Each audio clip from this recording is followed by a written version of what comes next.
Hi hello നമസ്കാരം. പുതിയൊരു വീഡിയോയിലേക്ക് എല്ലാവർക്കും സ്വാഗതം. അപ്പോൾ ഇന്ന് നമുക്ക് ഒരു പൊതിച്ചോറ് ഉണ്ടാക്കണമെന്ന് വിചാരിക്കുന്നു. കുറേ ദിവസം കൊണ്ടേ ഒരു ആഗ്രഹം, ഒരു പൊതിച്ചോറ് ഉണ്ടാക്കി കഴിക്കണമെന്ന്. എന്നാൽ പിന്നെ അതങ്ങ് മാറ്റി വെക്കണ്ട. അപ്പം പിന്നെ നമുക്ക് ഇപ്പം രാവിലെ പോയി പത്രം വന്നിട്ടുണ്ട്, പത്രം എടുക്കണം. പിന്നെ നമുക്ക് അതുപോലെ കാപ്പിപ്പണികളൊക്കെ നോക്കണം. രാവിലെ കഴിക്കാനായിട്ട് പുട്ടും കടലയും ഉണ്ടാക്കാമെന്ന് വിചാരിക്കുന്നു.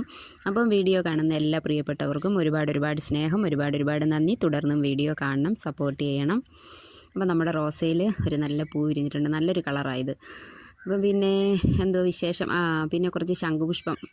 ഇത് കഴിഞ്ഞ പ്രാവശ്യം നമുക്ക് ഒരുപാട് പിടിച്ചിട്ടുണ്ടായിരുന്നു. ഞാൻ സോപ്പൊക്കെ ഉണ്ടാക്കിയായിരുന്നു ഇത് വെച്ച്. ഇപ്രാവശ്യം നമുക്ക് പൂവ് കുറവാണ്, അതുകൊണ്ട് സോപ്പൊന്നും ഉണ്ടാക്കിയിട്ടില്ല.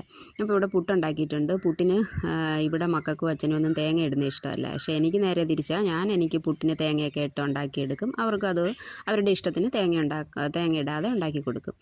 പിന്നെ നമ്മൾ ചോറ് കെട്ടി, ഇപ്പോൾ ചൂട് ചോറിട്ട് കൊടുത്തു. ഇനി ഇതിനകത്തേക്ക് നമുക്ക് കറികൾ ഓരോന്നായിട്ട് വെച്ച് കൊടുക്കാം. അതിൻ്റെ കൂടെ ഞാൻ കൊഞ്ച് വറുത്തതാണ് വെച്ചേക്കുന്നത്. അപ്പോൾ കൊഞ്ച് വറുത്തത് വെച്ചതിന് ശേഷം വെണ്ടയ്ക്ക മെഴുക്കുവരട്ടി വെച്ചു. ഇനി ഇതിനകത്തേക്ക് നമുക്ക് ബീട്രൂട്ട് തോരൻ വെച്ച് കൊടുക്കാം.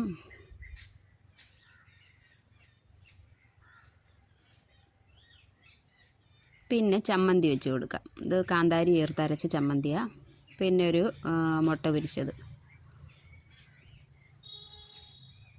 പിന്നെ ഒരു വാള മീൻ വറുത്തതും കൂടെ വെച്ചിട്ടുണ്ട് കേട്ടോ. വാള കഷ്ണം വറുത്തത് വെച്ചിട്ടുണ്ട്. അപ്പോൾ ഇന്നത്തെ വീഡിയോ ഇത്രയേ ഉള്ളൂ. പുതിയൊരു വീഡിയോയുമായി വീണ്ടും കാണും വരെ ടാറ്റാ.